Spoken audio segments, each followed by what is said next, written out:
A jury in Los Angeles is deliberating as we speak in the felony assault trial of rapper A$AP Rocky. He's accused of firing a gun at a former friend on a Hollywood street back in 2021. So let's get to CBS News correspondent Elise Preston right now. Elise, thank you so much for joining us today. What are the details in this case? Well, Mugo, thank you for having us. And as you mentioned, the jury got the case. They are deliberating this morning after about a month-long trial. Now, we do know that A$AP Rocky, the rapper who is known formerly, or excuse me, his real name is Rakim Mayers.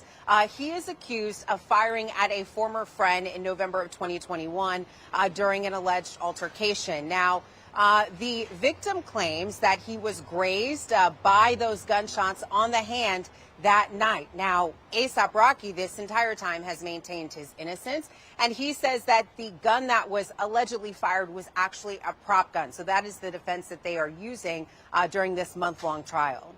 And Elise, we know A$AP Rocky chose to not take the witness stand in this case. So what's the strategy behind that?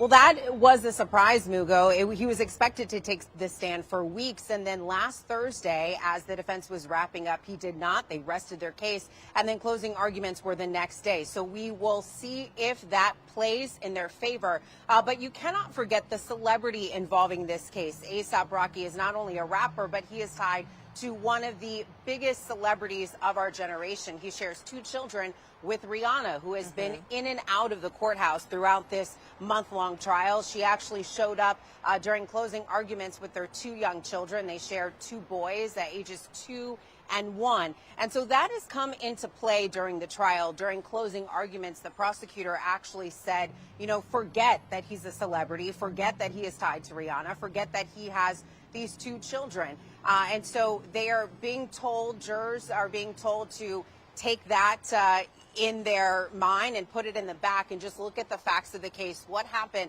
that night in November of 2021? And the big question here, too, for me, is that he had a chance to take a plea deal, which he refused. So if he is, in fact, found guilty in this case, how many years is he facing?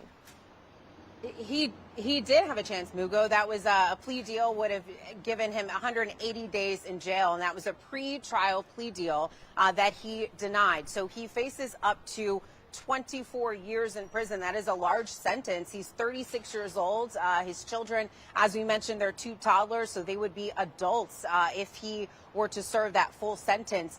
But he also has a full schedule ahead. You know, he is set to, if not convicted, if not serving jail time, he is set to chair the Met Gala in May. So we'll see what happens, if he will actually continue with his busy schedule or if he will end up behind bars.